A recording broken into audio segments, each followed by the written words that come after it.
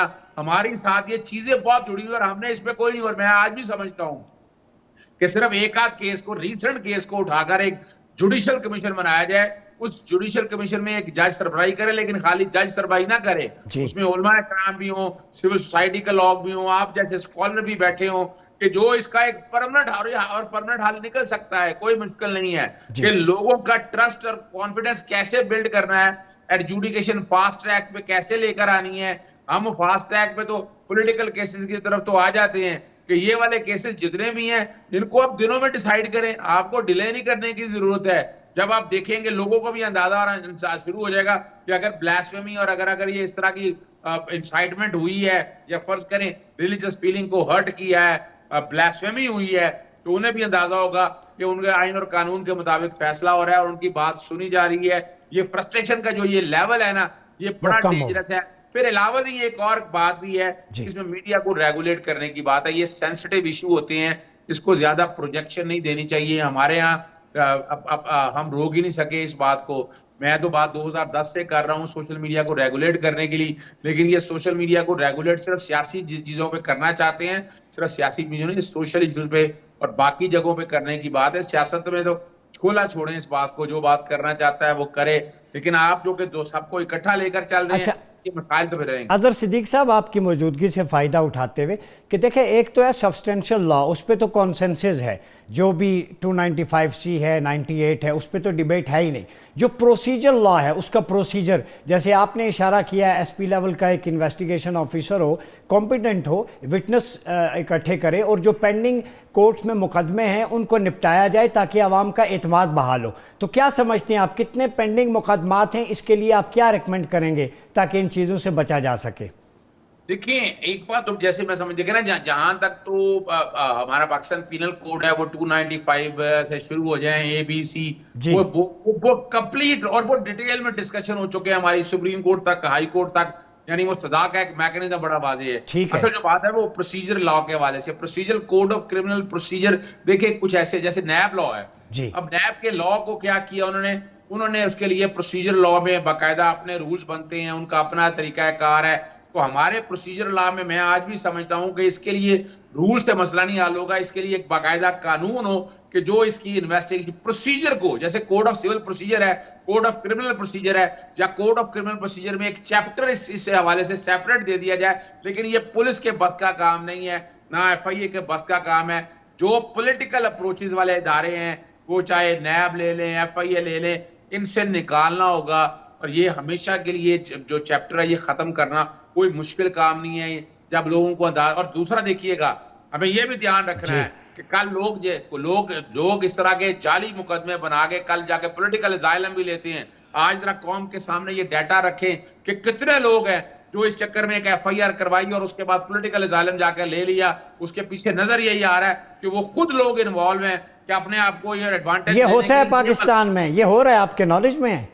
جی بالکل بالکل, میں نے کہی ہے. یعنی آپ پولیٹیکل اسائلم کے جا کے یہ بلاسفیمی کے حوالے سے کیسز تو دیکھیں, وہاں جا کے باہر کے ملک میں کتنے لوگ ہیں, اور بڑھیا سب سے آسان کام ہے یہ پولیٹیکل اسائلم لینا. تو یہ کتنا بڑا جرم ہے اظہر صدیق صاحب, فیبریکیٹڈ اس ایشو کو جو بڑا حساس ہے, حرمت رسول کے نام پہ اسائلم لینا. کیا بات ہے آپ اظہر صدیق صاحب, حیرت ہو رہی ہے مجھے, اس ملک میں یہ ہو رہا ہے. جی میں نے تو پولیٹیکل اسائلم کے کیسز وہاں دیکھے نا, جا کے اسائلم لے رہے ہیں, وہاں جا کر یہ ہو رہا ہے یہاں پر. اور دیکھیں, اور یہ روکنا ہے اس ایلیمنٹ کو روکنا ہے ہمیں یہ زیادتی ہے ہمارے ساتھ. ہم آج بھی, میں اسی لیے تو کہہ رہا ہوں کہ اس میں ایک جوڈیشل کمیشن میں نے نکالے نا آج تک پولیٹیکل اسائلم کے کیسز جتنے باہر جا کے لوگوں نے جو بلاسفیمی لا سے ہیں, ذرا یہ تو چیک کریں کہ اس کے اندر جو ملزمان ہیں وہ زیادہ تر کہاں ہیں, جو یہاں اگر پکڑے گئے ہیں اس کے علاوہ کہاں ہیں. وہ پولیٹیکل اسائلم میں ہے اور وہ جو کہ وجہ ہے سیف ہیون ہو گیا. اور یہاں بھی اگر آپ نے یہاں جھوٹا پرچہ درج کیا ہے تو جس نے جھوٹا پرچہ درج کیا اس کے خلاف کارروائی ہونی. ایک اور ایلیمنٹ بڑا ضروری ہے, ملیشیس پروسیکیوشن کو کیسے ختم کرنا ہے. ہمارے یہاں پولیس کے حوالے سے تو وہ آپ کو پتا ہے کلندرا کٹتا ہے, نام کا کلندرا کٹتا ہے, وہ کلندرا ہے, ذرا بندہ پوچھے صحیح اس سے. اور یہاں بھی آپ کو کم از کم ایسا ہونا چاہیے کہ اگر کوئی جھوٹا درخواست دے گا کرے گا تو اس کو کل اندازہ ہو کہ اس کی سزا کم از کم آدھی سزا ہوگی, چلیں پوری سزا نہ ہو. آپ جب تک یہ والا چیپٹر بھی کور نہیں کریں گے نا تب تک یہ مسائل چلے رہتے ہیں. آذر صدیق صاحب آپ کی طرف دوبارہ آؤں گا. ہمارے ساتھ موجود ہیں جولیس سالک. جے سالک صاحب, آپ ورلڈ مائنارٹی الائنس کے کنوینئر بھی ہیں اور پاکستان میں آپ ہیومن رائٹس کے لیے بڑی ایفرٹس ہیں آپ کی. ڈاکٹر AQ خان نے, بے نظیر بھٹو نے آپ کو ریکمنڈ بھی کیا تھا نوبل پرائز کے لیے. یہ آپ کی بکس بھی میرے سامنے ہیں, daring dust of Pakistan, peace journey اور پاکستان کی پہچان. تو آپ کیا سمجھتے ہیں کہ پاکستان کے اندر یہ جو ٹرینڈز آ رہے ہیں جلاؤ گھیراؤ کے یا بغیر الزام کے کسی کو ڈریگ کرنا, جو کہ اسلامی تعلیمات کے خلاف ہے, تو اس حوالے سے آپ کا کیا پوائنٹ آف ویو ہے؟ شروع کرتا ہوں خداوند کے نام سے جو بڑا رحیم و کریم ہے.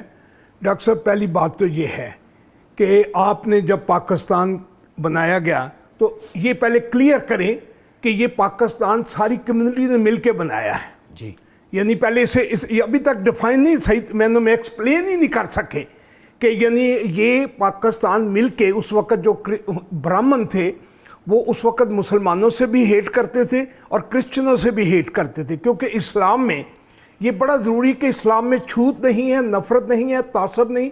یہ اور جو آپ نے پہلی بات کہی ہے نا, جب تک یہ دیکھیں مساک مدینہ 6 عہد ہیں, اگر آپ گھر گھر ایکسپلین کر دیں, لوگوں کو بتا دیں کہ حضور پاک نے مسیحیوں سے انٹرفیت تو آج بنی ہے نا, انٹرفیت تو یہ تو یعنی یہ فارن کی طرف سے یہ ہمیں کوئی دی گئی ہے کستوری, حالانکہ یہ کستوری ہمیں 1400 سال پہلے مل گئی ہے. گلوبل آرڈر آپ صلی اللہ علیہ وسلم نے دے دیا انٹرفیت کا, مساک مدینہ. مساک مدینہ, اگر آپ مساک مدینہ یعنی اگر گھر گھر میں اسکولوں میں ہے مساک مدینہ کا کوئی پیریڈ ہے نہیں ہے. میں نے ہائی کورٹ میں کیس کیا تھا جی, اور یعنی بابر صاحب نے آرڈر کیا تھا نگران گورنمنٹ کو کہ بھی اس کو سلیبس میں شامل کرو.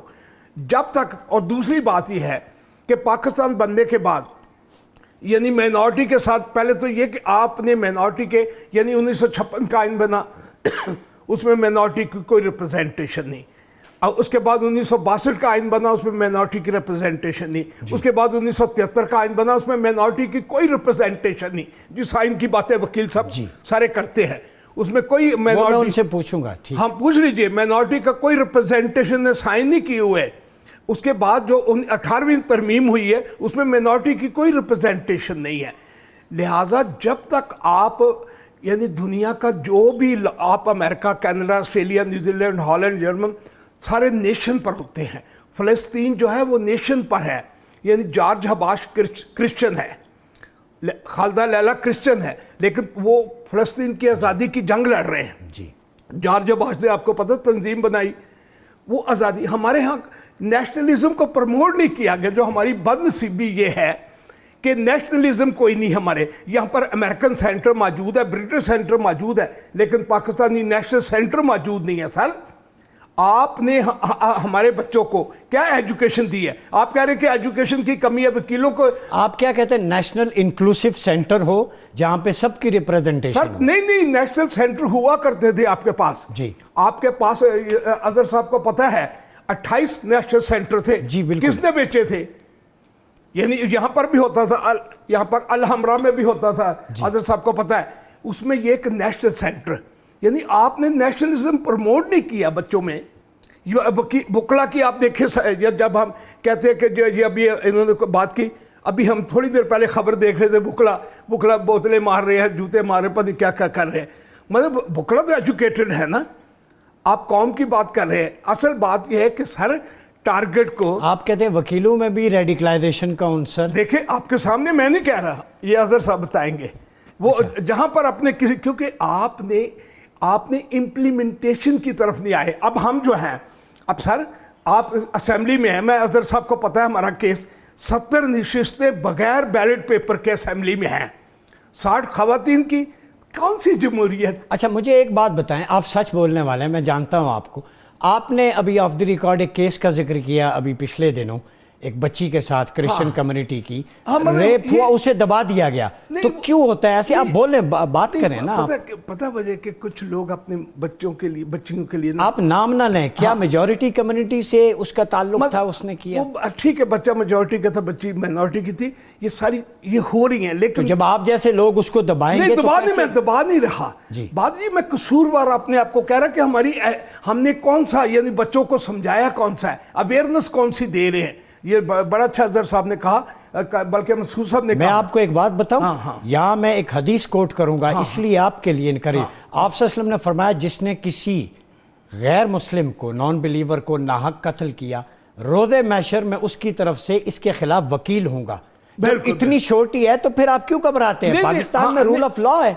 آپ بات کریں چاہے میجورٹی سے ہو مائنورٹی سے ہو. بچی مائنورٹی کا کیا مطلب ہے؟ بچی جو ہے تعداد میں اقلیت ہے، باقی ان کے حقوق اقلیت میں نہیں ہے، وہ برابر ہے. میں ابھی آپ کے یہاں سے فارغ ہونے کے بعد میں نے جانا ہے ساری صورتحال کے لیے. کیا کوئی پریشر ہے کسی کی طرف سے؟ نہیں، کوئی پریشر نہیں ہے. ہمیں خدا کا شکر ہے، میں 4 دفعہ قومی اسمبلی کا ممبر رہا. اس بچی کو انصاف ملنا چاہیے، انصاف ملنا چاہیے. بالکل. جی، میں فیڈرل منسٹر رہا، نوبل پیس پرائز کے لیے آفیشلی نامینیٹ ہوں. ایک زمین نہیں، کرپشن نہیں، پلاٹ نہیں، قرضہ نہیں، لوٹ مار دی. یہ میں اس لیے سب کچھ کہہ رہا ہوں تاکہ لوگوں کو پتا ہمارا اصل ہمارا پیغام جو جاتا ہے لوگوں پہ اثر نہیں کرتا. وہ انہیں پتا ہوتا ہے کہ پالیٹیشین بددیانت ہے، جس کی وجہ سے لوگوں تک اثر نہیں ہو رہا. میں یہ کہنا چاہ رہا ہوں اظہر صاحب سے کہ آپ نیشنلزم نہیں پاکستان میں پروموٹ کیا.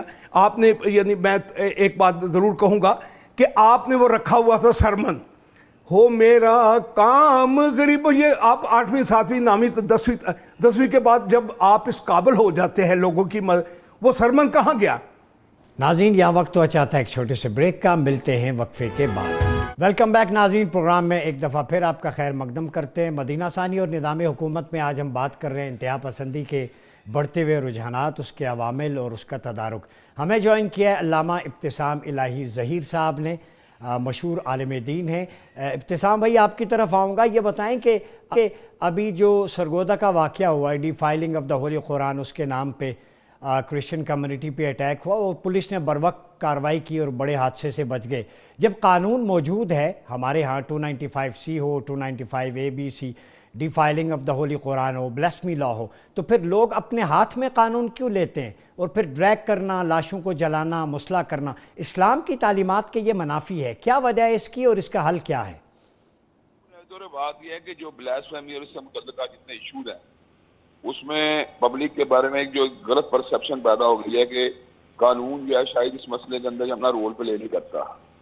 اگرچہ اس طرح کے ایویڈنس سامنے آئے ہیں کہ جس کے اندر ہم سمجھتے ہیں قانون کئی مرتبہ اس میں تساہل کا مظاہرہ کرتا ہے، لیکن اس پرسیپشن پہ بلیو کر کے اس طرح کے اقدامات اٹھانا جو اسلام کی روح کے بھی مخالف ہو اور انسانیت کے تقاضوں کے مخالف ہوں، یہ کسی بھی طور پر درست نہیں ہے. ہاں، ہمیں کتنی بھی مرتبہ قانون کے حوالے سے نا امیدی یا مایوسی کا سامنا کرنا پڑے، لیکن بہرحال ہمارا پھر بھی یہی کام بنتا ہے کہ ہم قانون کے ساتھ ہی تعلق استوار کریں، قانون کے ساتھ ہی رجوع کریں. اس کی بنیادی وجہ یہ ہے کہ کئی مرتبہ ایسا ہوتا ہے کہ فیصلے آپ کے اس لیول کے اوپر نہیں آتے جو میرٹ بنتا ہے، لیکن اس کے باوجود ہمیں اسلام نے یہ بات کہی ہے کہ ہمیں ان معاملات کو اپنے ہاتھ میں لینے کی بجائے معاملات کو دوبارہ عدالتوں کی طرف ہی پیش کرنا چاہیے. اس کی وجہ ہوتا ہے قاضی کا کام بہرحال ایویڈنس کو کلیکٹ کرنے کے بعد اپنا ایک فیصلہ سنانا ہوتا ہے، اور اس میں کئی مرتبہ خطا کے امکانات بھی ہوتے ہیں. اس خطا کے احتمالات کی وجہ سے قاضی کے جملہ فیصلوں کو جو ہے نا ان کی نفی کر دینا یا اس طرف چلے جانا کہ جس سے باقاعدہ انسٹیٹیوشنز جو ہیں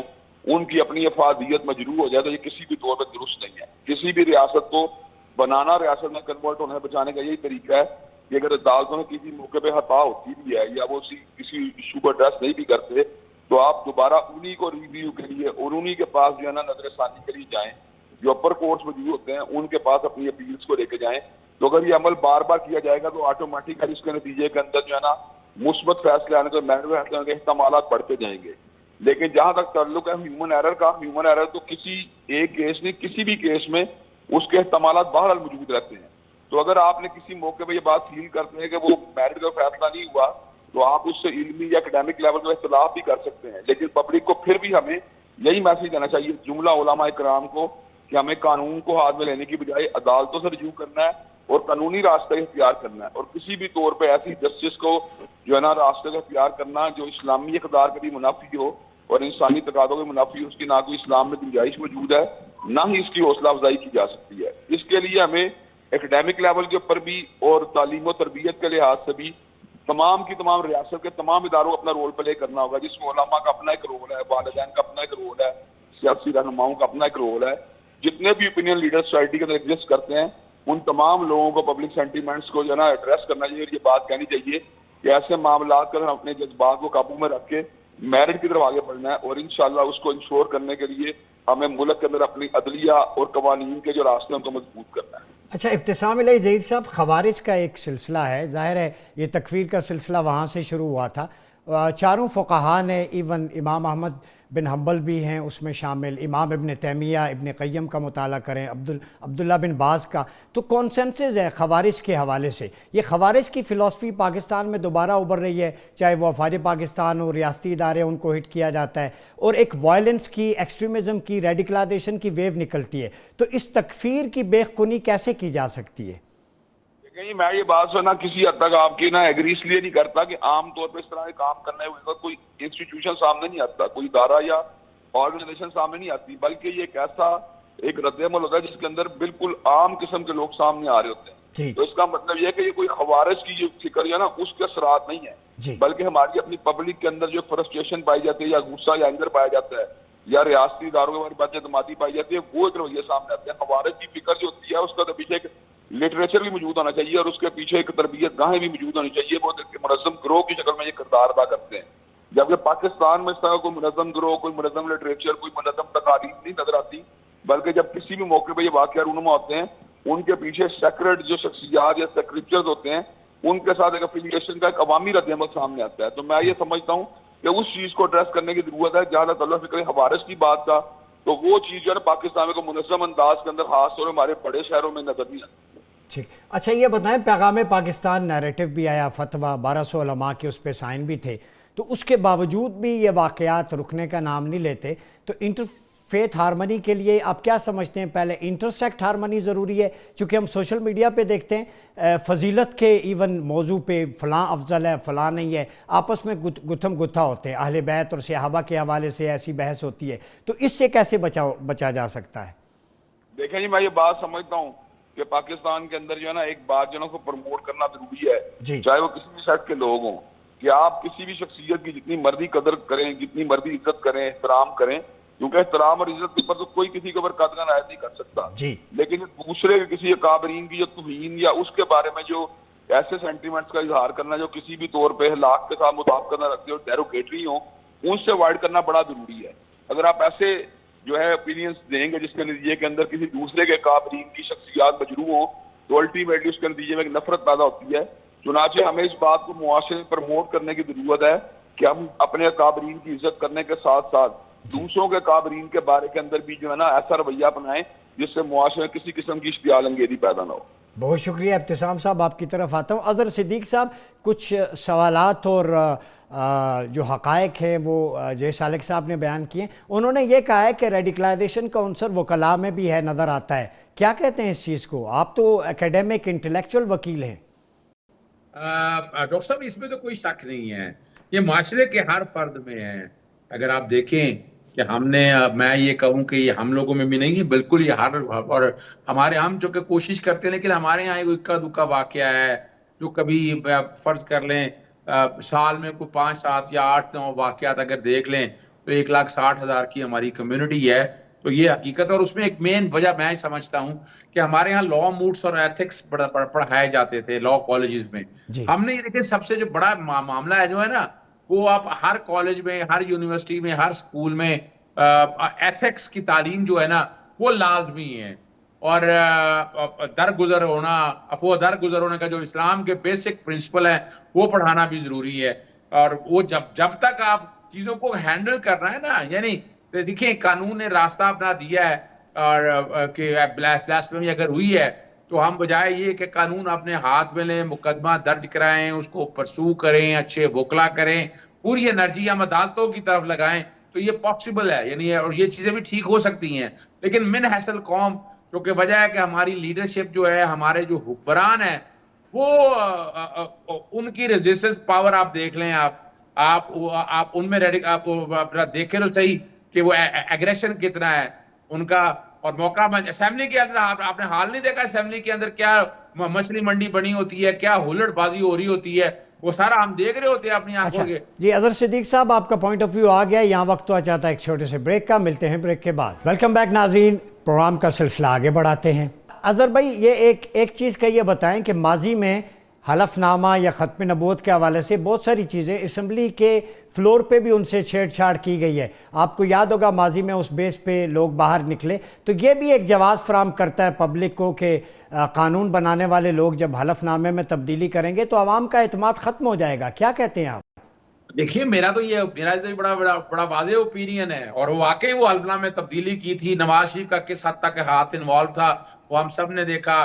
آپ نے دیکھا کہ مولانا میر ظفر اللہ جمالی جو ہے انہوں نے استعفیٰ دے دیا, شیخ رشید صاحب نے اور مولانا اللہ بسایا نے اس معاملے کو اس وقت اٹھایا تھا, ہم نے دیکھا. اور یہ آپ کیا سمجھتے ہیں, نواز شریف انوالو تھے ختم نبوت کے حلف نامے کی تبدیلی میں؟ اس میں جو بیسک انکوائری ہے, جو لنڈن میں لوگ بیٹھے ہوئے ہیں, کہ وہ جو امینڈمنٹ ہوئی تھی وہ نواز شریف کی مرضی سے ہوئی تھی, پرپوز ہوئی تھی.